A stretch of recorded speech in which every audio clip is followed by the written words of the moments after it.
पियर सरसों के रंग जइसन पूरा देहिया फुलाइल बा, लगेला चांद धरती पर पियरिया पेन के आइल बा।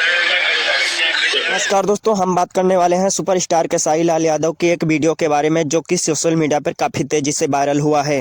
इस वीडियो में सुपरस्टार खेसारी लाल यादव ने आकांक्षा पुरी के साथ एक जीप में बैठकर गाना गाया है जो कि सोशल मीडिया पर काफ़ी तेज़ी से वायरल हुआ है। लोगों का कहना है कि आकांक्षा पुरी से प्यार करते हैं खेसारी लाल यादव। तो दोस्तों, हम आपको बता दें कि यह प्यार व्यार का कोई चक्कर नहीं है। खेसारी लाल की ऑलरेडी एक शादी हो चुकी है, 2 बच्चे भी हो चुके हैं। एक फिल्म की शूटिंग हो रही थी जिसमें आकांक्षा पुरी ने यह वीडियो बनाकर डाल दिया था जो कि सोशल मीडिया पर काफ़ी तेज़ी से वायरल भी हुआ। इस वीडियो को लेकर आपका क्या कहना है कमेंट में ज़रूर बताएं और चैनल पर नए हो तो सब्सक्राइब और वीडियो को लाइक ज़रूर करें। मिलते हैं किसी नए वीडियो में।